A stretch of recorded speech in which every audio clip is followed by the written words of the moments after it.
Kensington Palace, a royal residence for 329 years, and now home to a very modern princess in waiting. Tucked away in a quiet corner of West London, Kensington has become the power base for the most popular royals in Britain. And as the American actress Meghan Markle prepares to join a long line of glamorous princesses who've lived there, her royal education will begin inside its gates. It's where 2 future kings currently live, where one of our longest-serving monarchs was born and raised, and where Hollywood A-listers partied with Princess Margaret. Celebrities would just love to have an invitation to Kensington Palace. It's where another princess became an icon and a royal rebel. It really was like the first episode of the royal soap opera. Next to Prince Charles and I can't go wrong. He's there with me. And where its luxury surroundings became a prison instead of a sanctuary. They descended on Diana. Kensington Palace was effectively under siege from the paparazzi. In one of the royals' darkest hours, it was the focus for a country's grief. It was like suddenly the nation's heartbeat was at Kensington Palace. But today, it's the scene of celebrations once again. And as the world's media descend for the wedding of the decade, a tougher, more modern royal is emerging from inside Kensington Palace.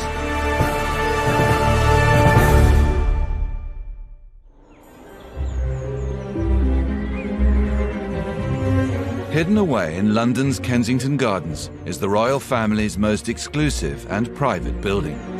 Almost 100 years older than nearby Buckingham Palace, it's been a home for monarchs and their families since the 17th century. It's one of these almost anonymous royal palaces.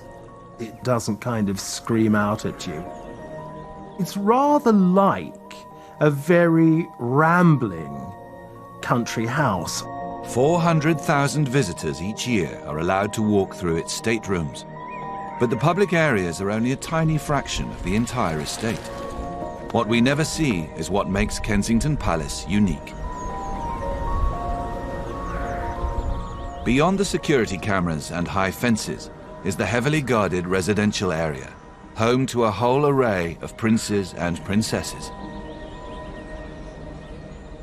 Kensington Palace is a complex of lots of different royal residences all glued together. It's a block of flats for the royal family, really. In fact, this most select of housing estates accommodates 12 royals. It consists of some surprisingly small cottages and the main building, where the grandest apartments are found. The apartments are pretty well separated, so if you walk out and you're careless, you won't bump into another member of the royal family. Apartment 10 has been home to the Queen's cousin, Prince Michael of Kent, for nearly 40 years. In 2016, 3-bedroom Ivy Cottage was given a fresh lick of paint for its newest resident, 8th in line to the throne, Princess Eugenie. And across the square known as Clock Court are the 2 largest homes at Kensington Palace. Apartment 1 belongs to another of the Queen's cousins, the Duke of Gloucester. And the most senior royals in residence, the Duke and Duchess of Cambridge and their 2 children, are next door in apartment 1A. Like many of the royals who lived here before them, William and Kate were keen to make their mark on the palace. They spent £4.5 million renovating the property, making it fit for a prince and princess.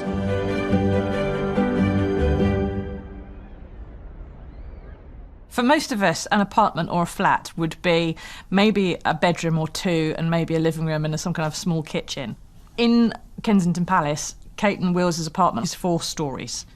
There are thousands of pounds worth of rugs. There's a certain level of posh. This is not a normal couple's flat. This is a place that's got 18 sofas in the living room and it's got bomb-proof windows on the side that faces Kensington Gardens. Finally, One of the smallest and most unassuming properties in the palace, Nottingham Cottage. Since 2012, it's been occupied by William's brother, Prince Harry.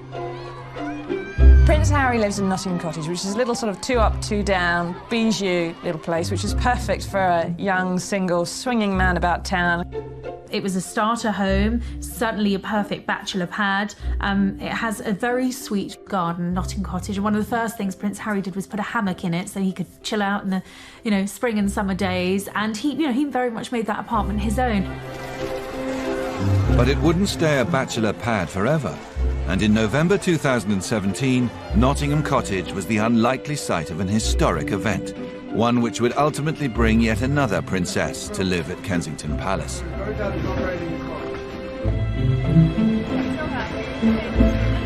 It happened a few weeks ago here at our cottage. Just a standard, typical night for us. It's a cosy night. Well, Harry's proposal to Meghan, by his own account, was charmingly romantic. Harry did it in the kitchen, at home, while they were cooking a roast chicken. Just an amazing surprise. It was so sweet and natural and very romantic. He got on one knee. The fact that I fell in love with Meghan so incredibly quickly was a sort of confirmation to me that everything, all the stars were aligned, everything was just perfect. It was this beautiful woman just sort of literally tripped and fell into my life. I fell into her life.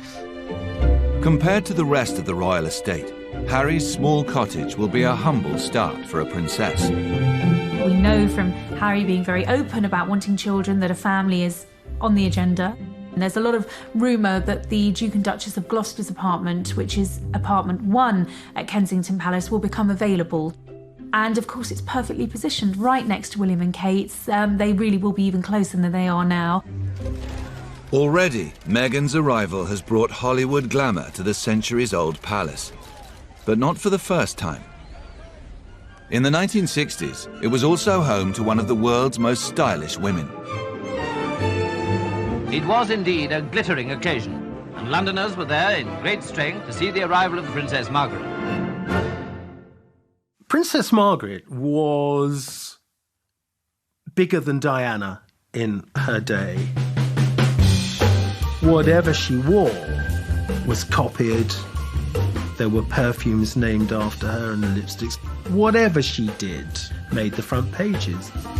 Princess Margaret also made headlines with her choice of husband, trendy up-and-coming society photographer Anthony Armstrong-Jones.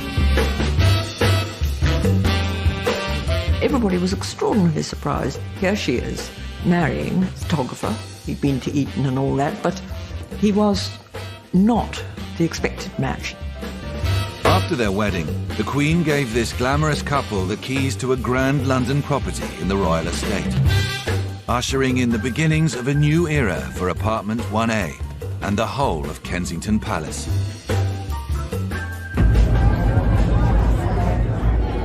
But the party wouldn't last forever. Soon scandal would bring shame and disgrace to the gates of Kensington. And a royal couple would change the image of the palace for decades. I'm amazed that she's been brave enough to take me on. And I suppose in love. Of course. Whatever in love means.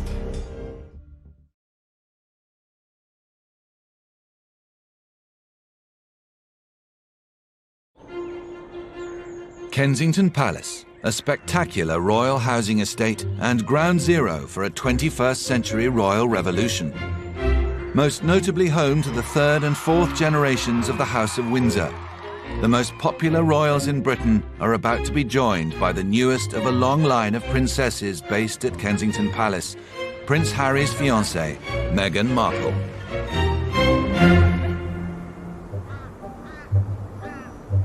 In the 1960s, Kensington Palace was at the centre of an earlier royal revolution. Princess Margaret and her photographer husband, Anthony Armstrong-Jones, had been given the keys to the 20-bedroom apartment 1A. Unfortunately for Margaret and Tony, the palace back then resembled an old people's home, Rattling around neglected apartments were ancient descendants of Queen Victoria. There was a sort of running royal gag. Kensington Palace was known as the aunt heap. There were all sorts of old aunts tucked away in various cubbyholes, waited on by equally ancient servants. It was a rather eccentric boarding house. Margaret and Tony were shocked when they first saw the state of their new apartment. It was far from fit for a modern princess. The last resident of apartment 1A was Princess Louise, the fourth daughter of Queen Victoria. She died at the age of 91 in 1939. So for 20 years, nothing had been done to that house at all. There were gaping holes in the floor. I mean, it was in such a mess. In the early 1960s, money was tight. The government agreed to fork out just £80,000 on rebuilding apartment 1A. Margaret and Tony would have to take care of the interior design themselves. To garner positive press, they let it be known they were going to roll up their sleeves and get stuck in. There were a pair of mahogany doors that divided the drawing room and the dining room, and Tony did those with the help of Margaret. They varnished them and all the rest of it in a bid to keep the cost down. 3 years later, 3 bedrooms, 9 staff bedrooms, 4 staff bathrooms, 3 kitchens, a photographic darkroom and 10 more rooms had been renovated. With the arrival of the couple's children, David and Sarah, day and night nurseries were also installed. But Kensington Palace wasn't going to become a quiet family home. Britain's capital was at the centre of a global cultural change, and the royal couple were firmly a part of it. Swinging London, by golly, did it swing when it swung. And at the apex of swinging London were Princess Margaret and Tony.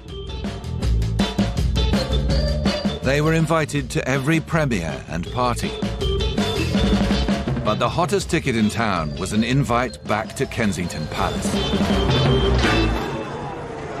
They had parties with all the A-list people around. Rudolph Nureyev, Margot Fontaine, Frank Sinatra, Elizabeth Taylor, Peter Sellers and Britt Ekland. Anybody who was anybody would just love dying to have an invitation to Kensington Palace.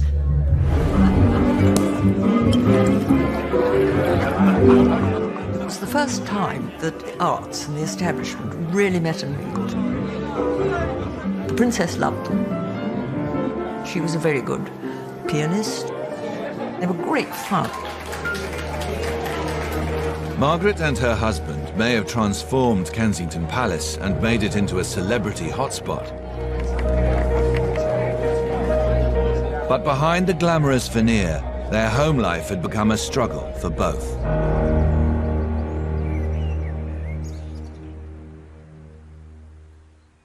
From the start, the arrival of a working photographer into the royal household had caused resistance. As time went on, even Margaret's loyal staff made their feelings clear. Staff at Kensington Palace were a mixed lot. First of all was Margaret's dresser. She disapproved of Tony, so much so that when the princess was called, this used to be very much the custom, you were called in grand houses always with a cup of early morning tea. But the dresser who brought in the early morning tea would only bring in 1 cup. She thought the princess should have married a duke. And that wasn't all that was wrong between Margaret and Tony. Both were attracted to others within their social scene, and their affairs would shatter their once happy marriage. The arguments started to become rather public.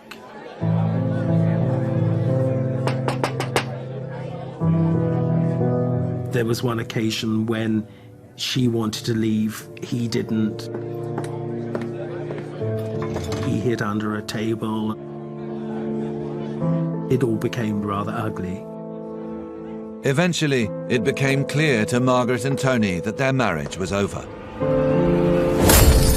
On the 24th of May, 1978, they did something that no royal couple had done for 400 years.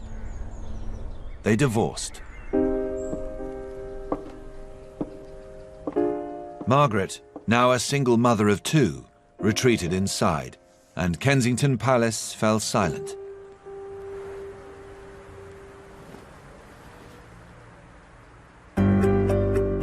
Princess Margaret was only the latest in a long line of royals to experience heartbreak at Kensington Palace. It was more than 300 years ago that King William III and Queen Mary II bought a small mansion in the countryside village of Kensington. Their aim? To escape the pollution of nearby London. Kensington at the end of the 17th century was still really rural. A hamlet almost, and it's a long way away from the heart of things, and that's exactly what William and Mary wanted. William had a bad chest. He didn't like being in Whitehall, which was damp, it was smoggy, it was a polluted part of the world. So they were in a hurry to find somewhere else. The King and Queen hired Britain's best architect, Sir Christopher Wren, to transform the then modest Nottingham House into a palace. By then, Wren was celebrated throughout the land. When Wren started working on Kensington Palace, he was nearly 60. He'd been architect to the Crown for a couple of decades, and he's at the peak of his career. He's in the middle of rebuilding St Paul's Cathedral, which is without doubt the greatest building in the kingdom.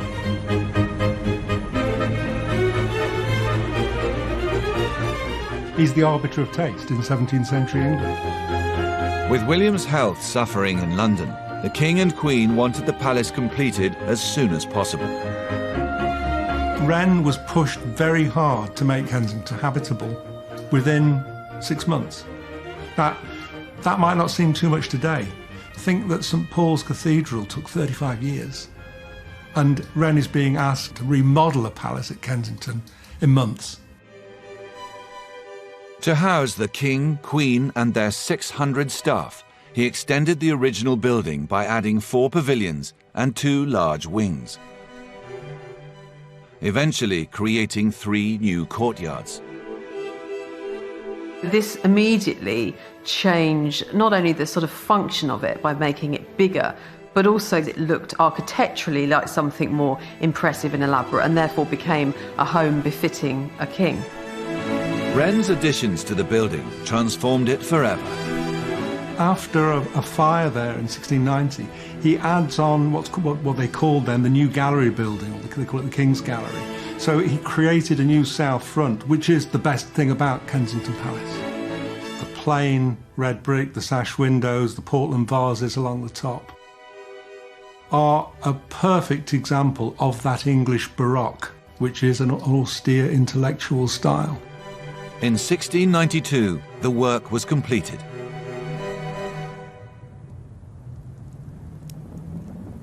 But just 2 years later, tragedy struck the very first residents. Queen Mary had caught smallpox. To keep staff safe from the deadly virus, King William sent them away and tended to Mary himself.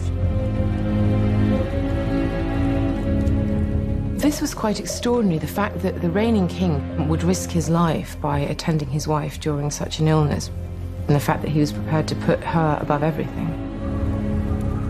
9 days after falling sick, Queen Mary died.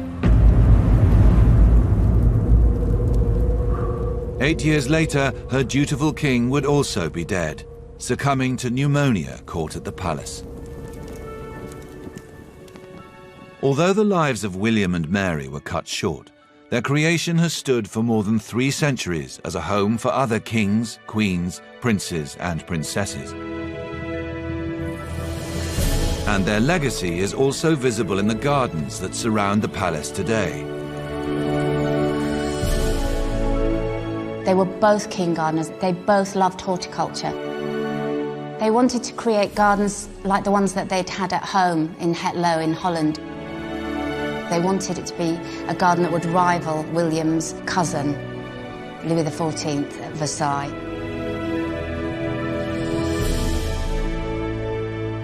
Kensington Palace gardens still hold many little-known secrets. And it's not just royalty who have enjoyed a stroll along its paths. J.M. Barrie, who wrote Peter Pan, had a long love affair with Kensington Gardens. On the north side of the palace are two stones, said by Barrie in his world-famous series of Peter Pan books to be gravestones. He said that these were children who'd been locked into the park at night and then died of cold, and that it was actually Peter who decided to bury them together so that they wouldn't be lonely anymore. That was the story J.M. Barrie told, but actually they're boundary markers. Peter Pan was written just 3 years after the death of one of Kensington's most famous residents, Queen Victoria. When Victoria was born in May 1819, the palace was a far cry from the grand, impressive home it once was. In fact, it was falling apart.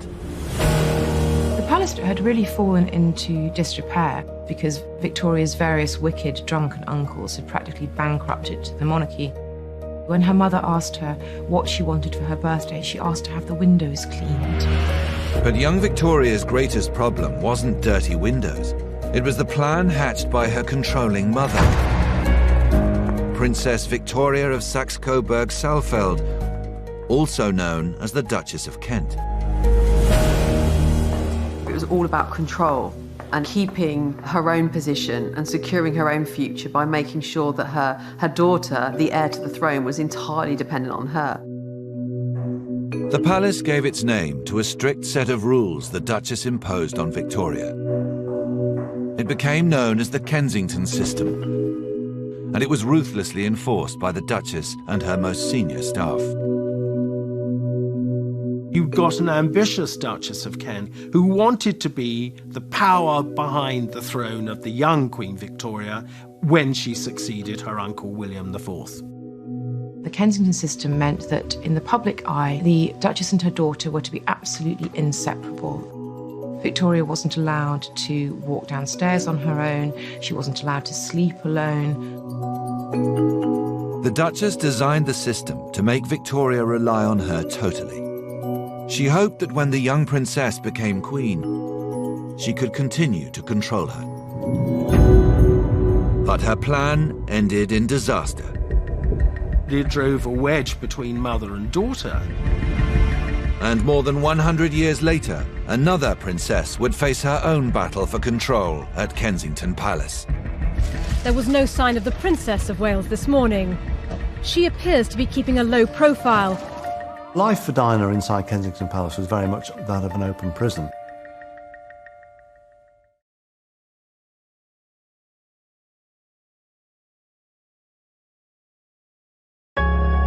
Kensington Palace has stood for 329 years as home to minor and major royalty. In the 19th century, it also lent its name to a strict method of royal child rearing, which became known as the Kensington system. The thinking behind the Kensington system was that the Duchess of Kent exerted influence over the young Victoria. It cannot be denied that the Duchess of Kent was ambitious. But if she was ambitious for herself, she was even more ambitious for her daughter. And this was in preparation for Victoria becoming queen.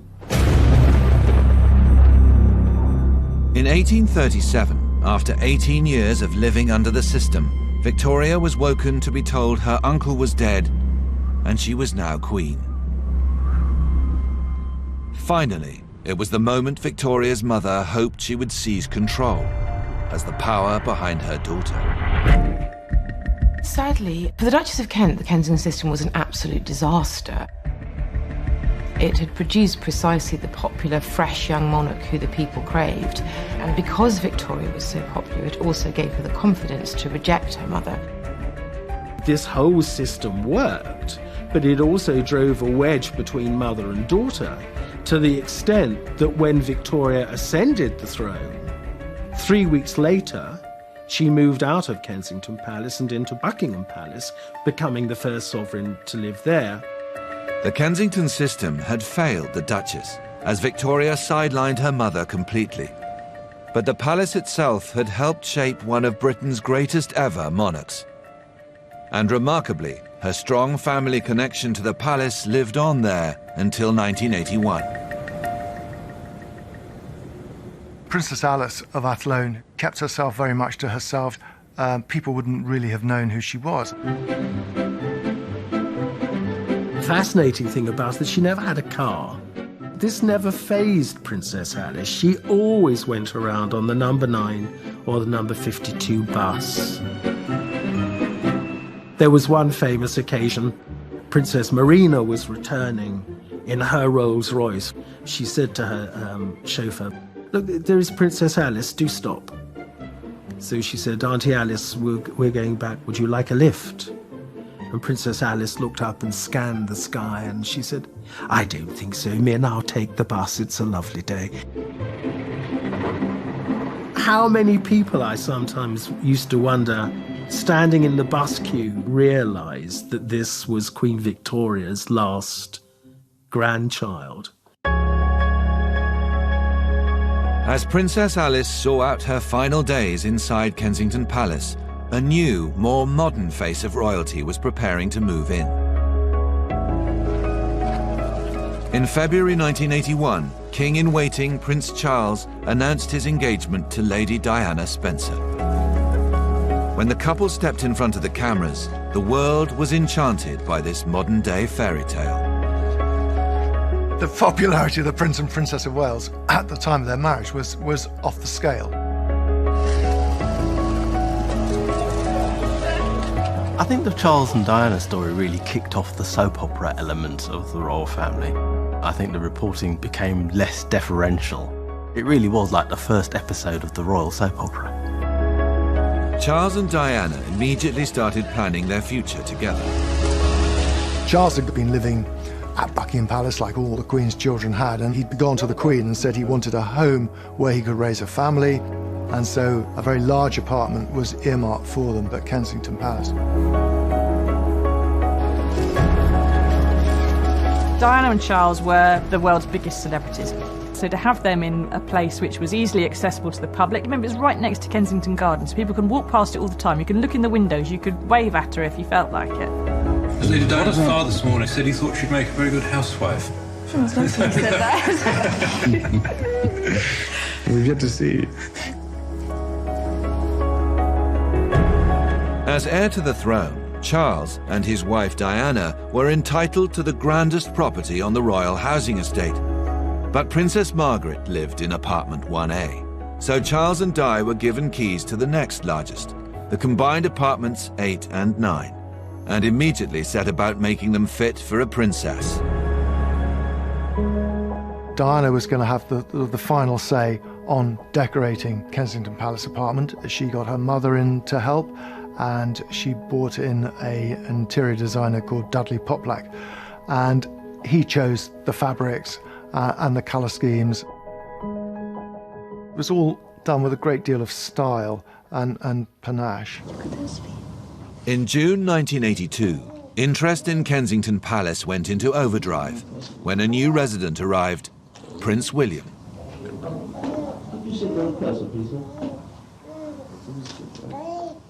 It was a joyful moment, but just 4 weeks after William's birth, peaceful family life was dramatically shattered when a terror attack rocked the Wales's apartment.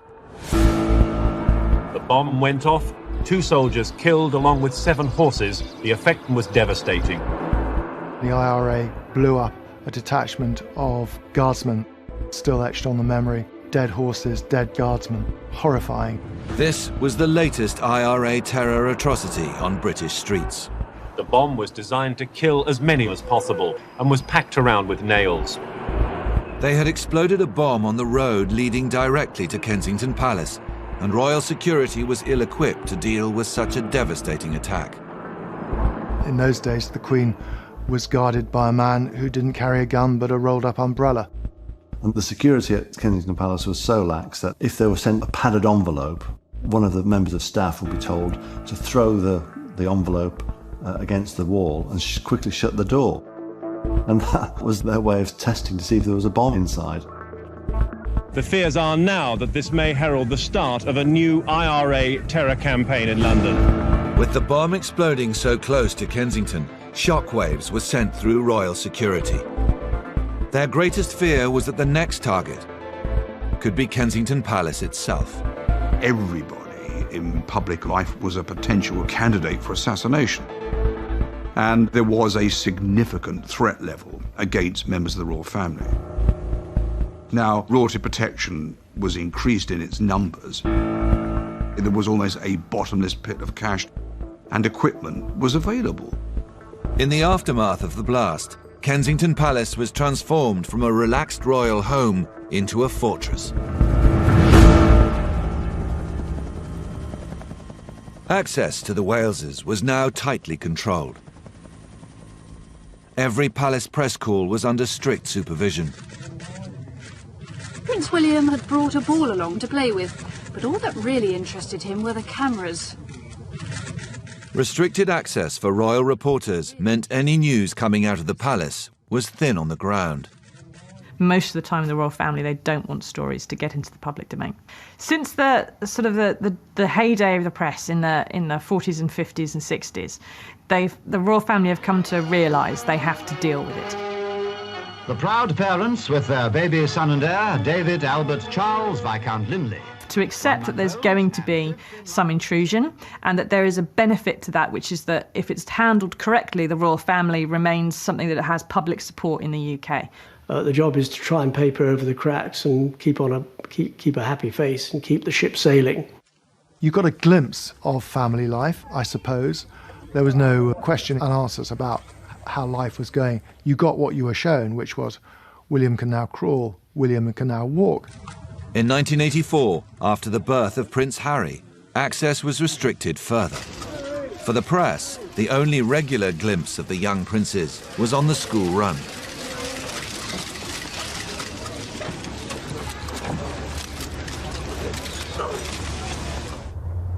Kensington Palace for the young boys became an important sanctuary. William and Harry loved their times at Kensington Palace. You'd often see a little rifle come round the corner, followed by Prince Harry wearing the latest para uniform that he'd been given.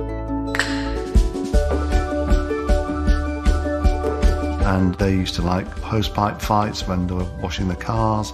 They'd go watch the helicopters, and there was always an unwilling detective cajoled into a fight. My room was very close to the nursery, and there was this sort of continual movement of young children, bored with their nanny. And I remember Harry knocking on my door one day and saying, "Ken, I'm bored." So I gave him a radio and said, "Look, go and see the chauffeur."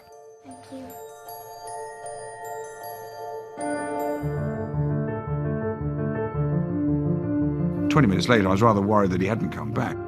Now, this is where panic sets in. Harry, come in, Harry. So I called him up on the radio and he answered. I said, "Oh, where are you, Harry?"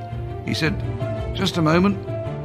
And suddenly, out of nowhere, he said, "I'm outside Tower Records in Ken Church Street." Well, I don't think I've ever moved as fast in my life. And there, in his khaki uniform, with his beret on and this radio, was Harry. We got away with that one. Relief for the royal staff, but there were more turbulent times ahead. As Charles and Diana's marriage began to falter, the rebel princess took control of the palace and banished many of those whose job it was to protect her. She did the most extraordinary thing. She had the locks changed on Kensington Palace.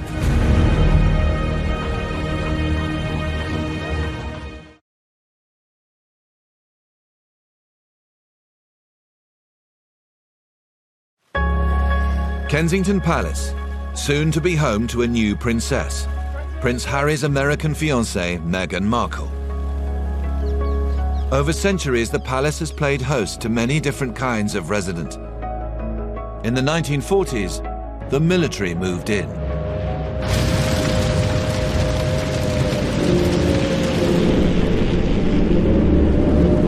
During World War II, the capital was rocked by German bombing raids.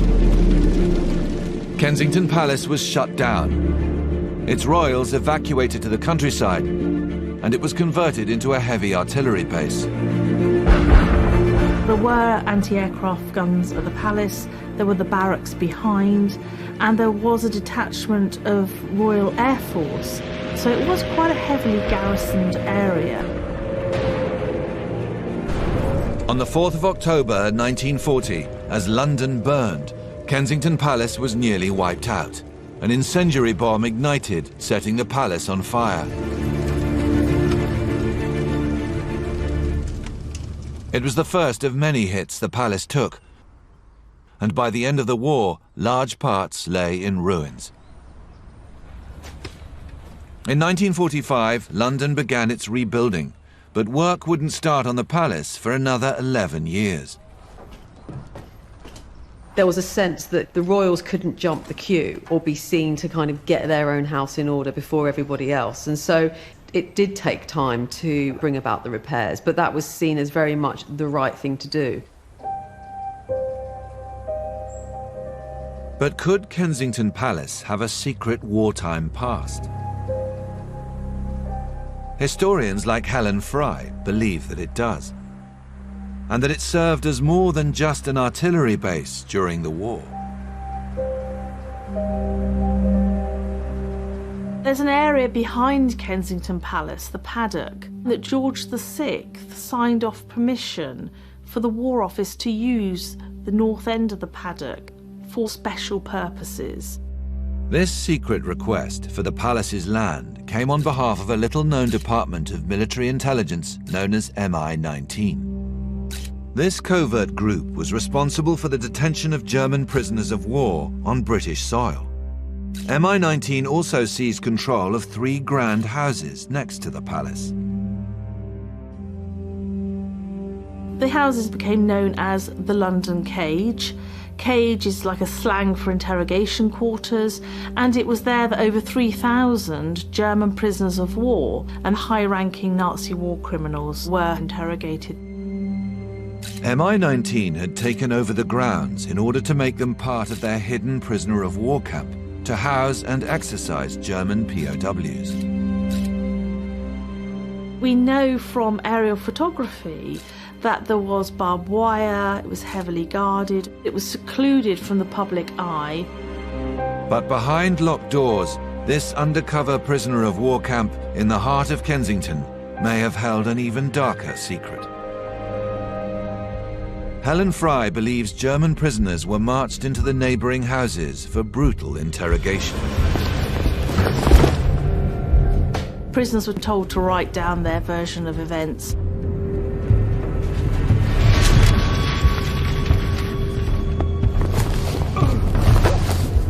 If a prisoner was really uncooperative, he'd be taken down into the basement hooded.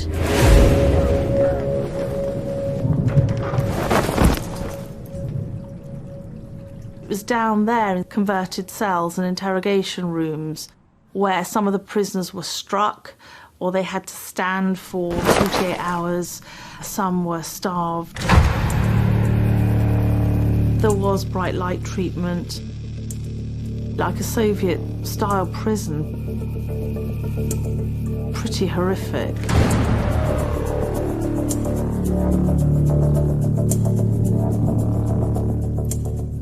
The walls of Kensington Palace have concealed many secrets, and the role played there by MI-19 is just one of them. In the early 90s, its most famous residents were leading double lives. The resulting strains on the Prince and Princess of Wales would nearly bring the royal family to its knees. Charles and Diana were very good at doing their formal stuff together very well. They could do these engagements almost like clockwork. But the truth was that just 4 years after their wedding, Charles and Diana's marriage had self-destructed, and privately they were living apart. If Charles and Diana went out on an engagement, Diana would go back to Kensington Palace and Charles would go back to Highgrove. He didn't spend any time under the same roof of her, probably after about 18 months after Harry was born. With Charles at his Gloucestershire home, Highgrove, and the princes at boarding school, Diana was isolated at Kensington Palace. Unhappy and frustrated, she decided to get her story out in the open. The messenger would be a young journalist named Andrew Morton. The motivation was to tell the truth. For once, forget the propaganda, tell the truth about what's really going on, because we do face a crisis in the House of Windsor. It's obvious to everyone. Life for Diana inside Kensington Palace was very much that of an open prison. She felt that she was living a lie, that her marriage was a lie, and that she wanted to tell her story. She did so entirely without the knowledge of the royal press machine. I would prepare questions for Diana, and they would be taken along to Kensington Palace by a friend of hers, and so would not arouse any suspicion. And he would sit there in her sitting room. She would put on her a microphone, and he would just go through the list of questions. She denied categorically to me that she'd given Andrew Morton any help whatsoever. She denied it to her brother-in-law, who was the Queen's private secretary. She denied it to everybody. And we believed her. You don't turn around to a sort of member of the royal family and say you're lying. On the 16th of June 1992, Andrew Morton's book, Diana, Her True Story, was released. It was an unprecedented scoop in which Diana revealed her eating disorders, multiple suicide attempts, and the breakdown of her marriage. There was no sign of the Princess of Wales this morning. She appears to be keeping a low profile. Andrew Morton's book about the Princess of Wales changed everything. What he was saying was copper-bottomed, as we say in the trade. It really was from the horse's mouth. I'd driven to London, Charing Cross, to pick up the first edition and read it. She phoned me around about 5 o'clock in the morning on the Sunday morning. She said, "What do I do?" I said, "Well, you've already done it. Go and pour yourself a stiff scotch and drink it." Diana's revelations from Kensington were the first attack in what became known as the War of the Waleses. The paparazzi descended on Diana. They wanted to know what she was doing at all times of day and night. Kensington Palace was effectively under siege from the paparazzi. It was the start of a sort of roller coaster of her saying, him saying, her saying. There wasn't a lot you could do about it. They were a bit like unguided missiles. Charles used Highgrove to launch his attacks, whilst Diana's missives were issued from London. During this turbulent time, the Waleses formally separated, and the princess took control of their former marital home. She did the most extraordinary thing. She had the locks changed on Kensington Palace.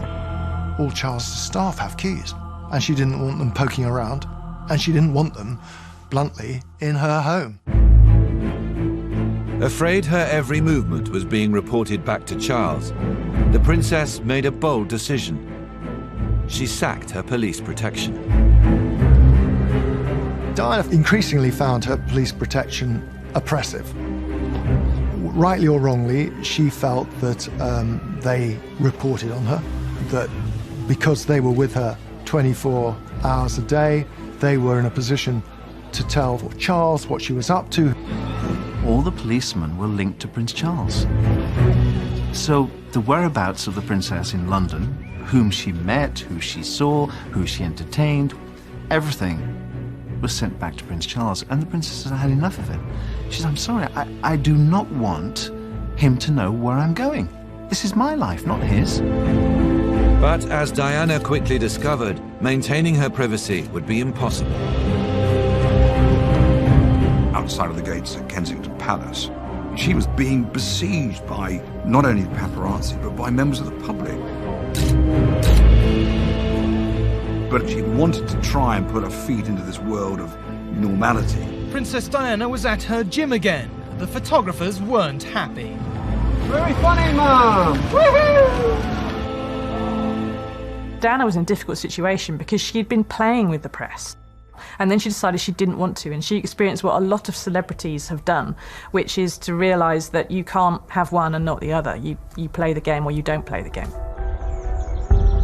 In June 1994, Diana was at Kensington Palace preparing to leave for a public engagement. There, she watched a TV interview in which Charles admitted to the nation that he had been unfaithful to her. It was the biggest sensational interview ever. She said to me, "He's telling the world our marriage was a sham. That's what he's telling them." She said, "I can't go out there. I can't face the press." She said, "I've got nothing to wear." I said, "You're going to face them." I said, "I'll find you something to wear." So I went into her wardrobe and pulled out the Christina Strombolian dress. I said, "This is what you're going to wear, and you're going to knock them dead." I said, "Go out there, hold your head high, shoulders back, put out your hand and say to yourself, 'I'm Diana, I'm here to stay.'"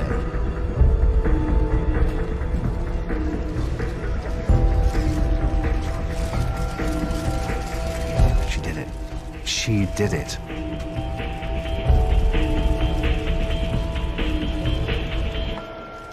She went out there and she lifted her head high. Good girl. November 1995, a year after Charles's tell-all interview, a van arrived at Kensington Palace. Inside were two men claiming to be hi-fi salesmen. Princess Diana was expecting them. The next morning, I arrive and I notice the furniture's been moved. I noticed these things. Why is that settee like that? Why is that table there? I thought, this is very strange. And the whole country stopped. They all took a deep breath and they sat in front of their TVs and watched Panorama. From Diana's drawing room at Kensington, the War of the Waleses had gone nuclear. 23 million people watched Diana blow the lid off life at Kensington Palace, blaming Charles's affair with Camilla for the downfall of their marriage and admitting her own infidelities. It did exactly what she wanted to do. There were three of us in this marriage, and the thing, it was brilliant. It's a fantastic bit of PR. And it was PR she had masterminded by herself. They did the interview in secret. No one knew about it. No one. Not her private secretary, none of her staff, nobody. She was totally alone inside the palace with the crew. It's quite hard to think of anything comparable to the Panorama interview. Henry VIII getting rid of most of his wives would have counted had there been a popular press in his day. It certainly destroyed the image of the royal family. Yes, you can read something and the book goes down on a table, it goes into the bookshelves and you forget about it and you read another book. But the visual impact of a broadcast is second to none. The fallout from the interview was huge. A month after Diana's TV appearance, the princess received a letter from the Queen. This wasn't a letter offering advice. This was an instruction. This was the Queen being the Queen. I have taken advice from my Prime Minister and the Archbishop of Canterbury, and we both feel that it is in the country's best interest if you and Charles were divorced. That's how it read. She was devastated. On the 28th of August, 1996, the Wales' marriage was formally dissolved. But the drama wasn't over. Soon, Kensington Palace would witness the death of two princesses. One triggered an extraordinary event in British history. Thank you so much. The other would result in the keys being passed to a new generation of royals.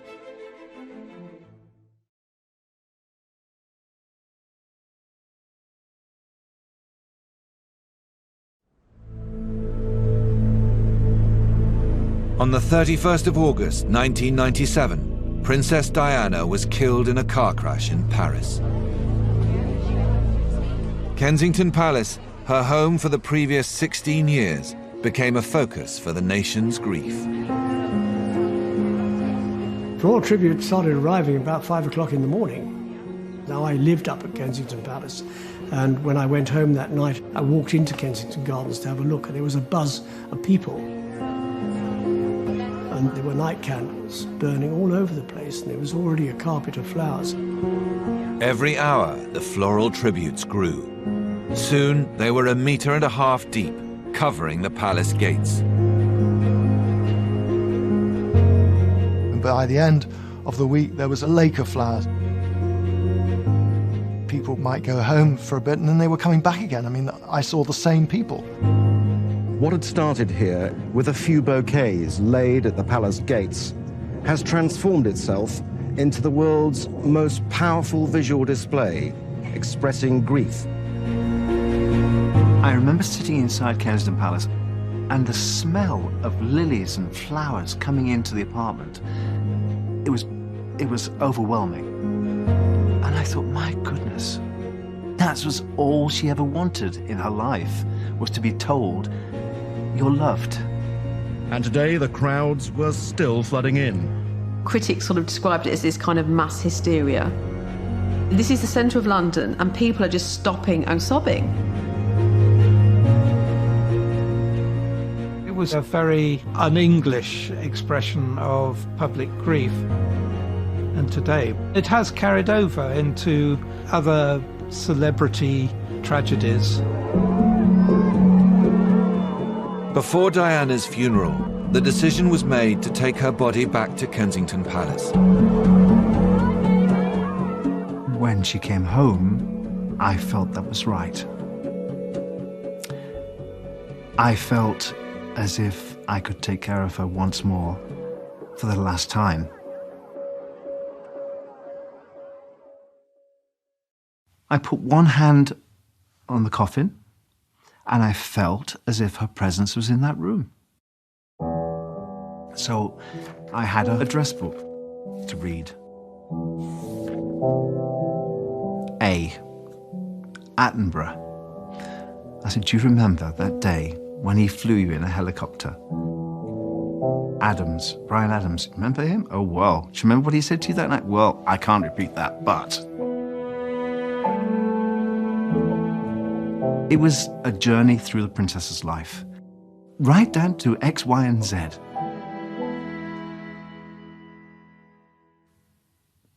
It was a final goodbye.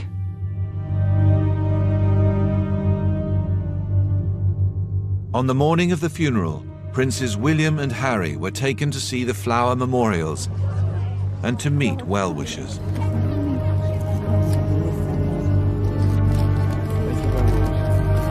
William. Thank you so much. They'd come back to their own home. They didn't go inside the palace, they just came to the gardens and to marvel and to be astonished, as indeed they were, by the sea of flowers.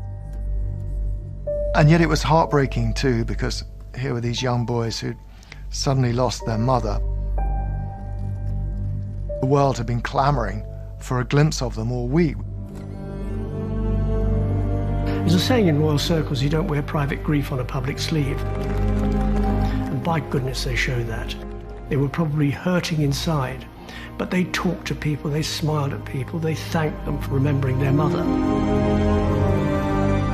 Whether it met their desire to know that the public was sharing their grief, or whether it was an appalling intrusion into their grief, perhaps only they can say.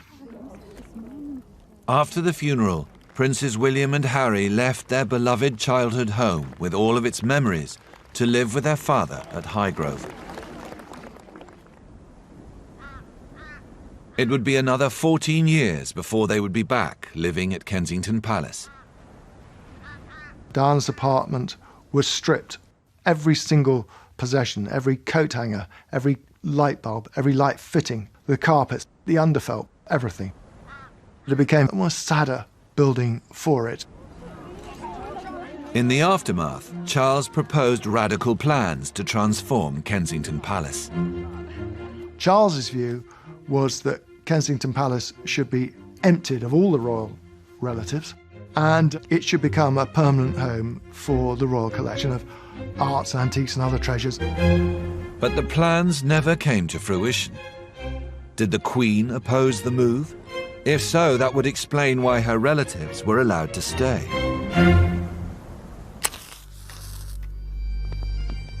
Nearly 5 years later, on the 9th of February 2002, Kensington suffered yet another loss. Princess Margaret, who had first brought the palace into the modern era, died at the age of 71. In the enclosed area of Clock Court, all the windows had candles, and members of the household staff also stood outside with candles as the princess's coffin left Clock Court. Margaret's apartment 1A became another empty home at Kensington, and would remain so for more than a decade.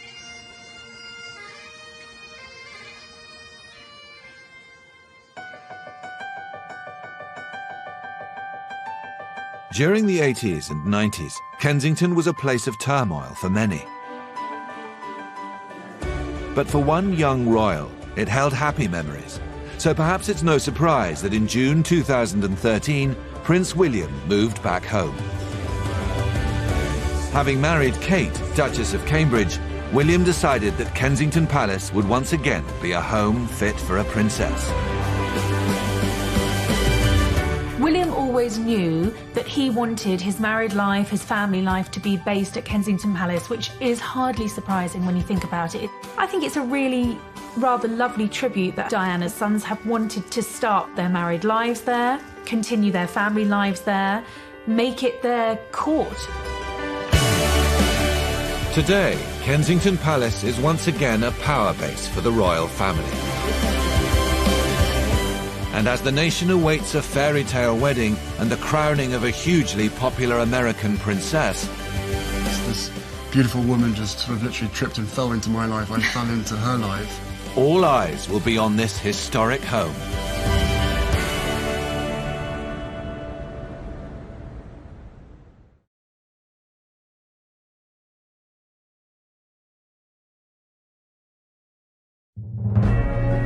For more than 3 centuries, Kensington Palace has been home to members of the royal family. It was built by Britain's greatest architect to be fit for the King and Queen. And for the first 100 years of its life, it was the favoured residence for the monarch of the day. But when Victoria was crowned and left for Buckingham Palace, it would be more than 100 years before a senior royal lived there again.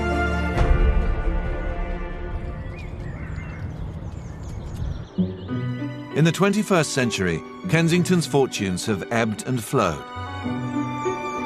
And now this exclusive building is once again at the heart of the monarchy's future. It's finally actually home to 2 generations in William and George, who are going to one day be the core of the royal family and carry the monarchy on. And that's a huge step up for Kensington Palace to be that important. The reinvention of the palace began with a multi-million-pound refurbishment and continued with a memorial exhibition. Even 20 years after Princess Diana's death, there is still a huge interest in the princess. Of course it was. She was the most famous person in the world. In May 2017, a set of Diana's most famous dresses were put on public display near the Memorial Garden. Hundreds of thousands of visitors have queued to see them. Everywhere you turned, there was a memory of Diana. That was the dress that she danced with Travolta in. You know, that was her wedding dress. For me, it was really a great pleasure to dress Diana. One of my favourite dresses that I made for the princess has to be the little blue dress. It was a silk georgette dress with tiny bugle beads. It was very low on the décolletage and it was very high on the knee length. She loved trying on new clothes and she got really excited, which in turn excited me too. And of course, you know, there was always the sort of the big reveal when she would actually appear in front of public wearing your dress. What an impact she's making, as usual. Far from simply being a museum to their mother, the brothers have ensured that Kensington Palace is firmly positioned on a global stage.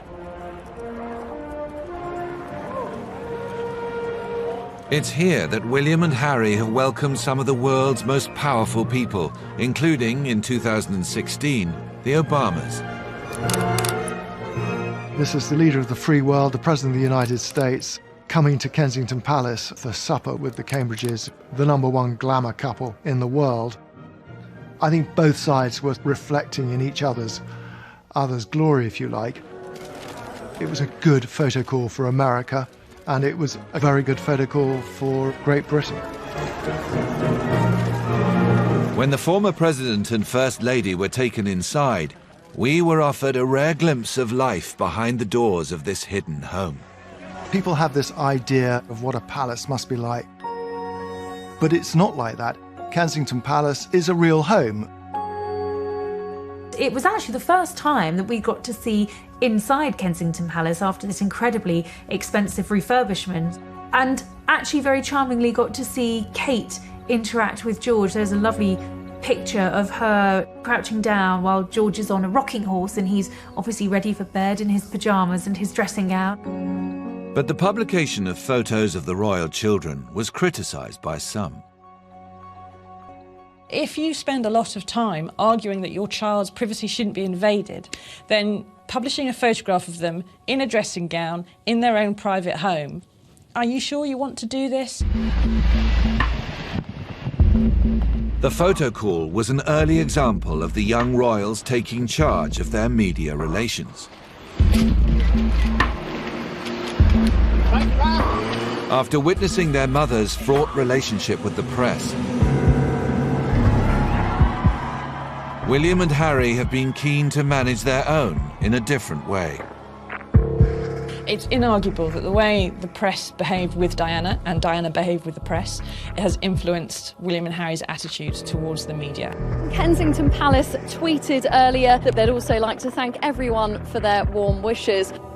In the 80s, everything that came out media-wise came out of Buckingham Palace. There was one press office, and the one press office catered for every member of the royal family.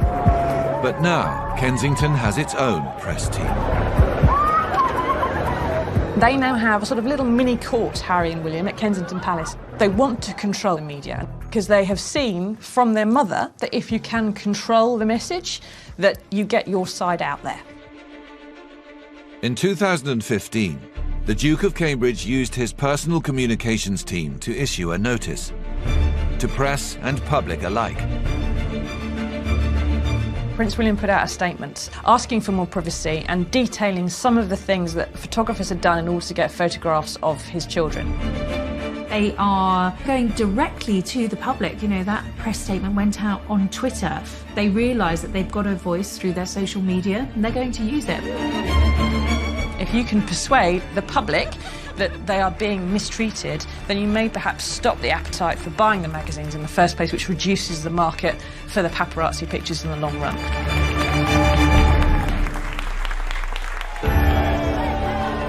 With Harry's American fiancée, Meghan Markle, about to join the newest royal court, media interest in Kensington Palace and the royals is higher than at any time since Diana.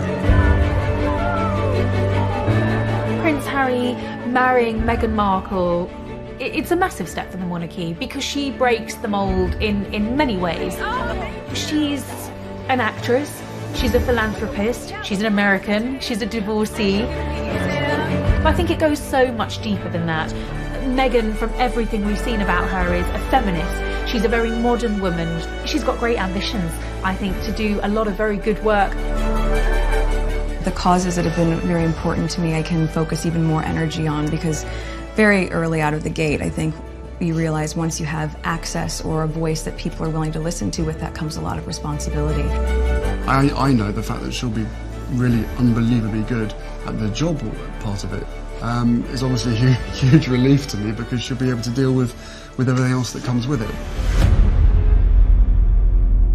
But the royal couple's tolerance for the spotlight has been tested since the beginning. Just a week after news of Harry's relationship broke, the Kensington Palace media machine rolled into action again in an attempt to bring the press and, unusually, social media into line. Prince Harry put a statement out saying that he was very unhappy about the reporting of his relationship with the American actress Meghan Markle, saying that he felt some of it was racist. When Harry put out his statement about Meghan, it worked to change the public mood because it was so angry. Had it gone through the Buckingham Palace press office, and the Queen probably wouldn't have been allowed to go out because it went through his own office in Kensington Palace, he was able to express his opinion. I think both of us were totally surprised by the reaction after the first 5-6 months of when we had to ourselves. While the nation waits for the wedding of the decade, for now, a truce holds between the British press and the royals of Kensington Palace. Harry and Meghan will start life as a married couple at Kensington Palace, and I think it's going to be a very, very exciting place to watch. You've got two gloriously glamorous royal couples, two beautiful royal children, more on the way. Everything's gone full circle, and William and Harry have both returned to a place which they loved very much. Their childhood memories are built at Kensington Palace, and now they're giving those memories, well, certainly William he's giving those memories to his own children. I think you're going to see a very close bond between these four royals. They've been dubbed the Fab Four, and it's a very exciting time. More than 3 centuries after its construction, this grand royal building is now firmly back at the forefront of royal life. With a new generation in residence and its importance and influence set to become even bigger, Britain's most popular royals have come together to ensure that Kensington Palace is once again fit for a princess.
At Kensington Palace. But today, it's the scene of celebrations once again. And as the world's media descend for the wedding of the decade, a tougher, more modern royal is emerging from inside Kensington Palace.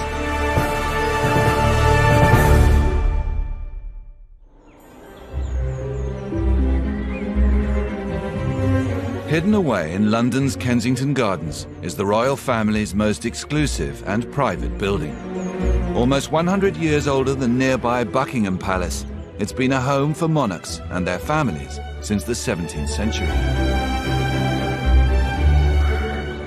It's one of these almost anonymous royal palaces. It doesn't kind of scream out at you. It's rather like a very rambling country house. 400,000 visitors each year are allowed to walk through its staterooms. But the public areas are only a tiny fraction of the entire estate. What we never see is what makes Kensington Palace unique. Beyond the security cameras and high fences,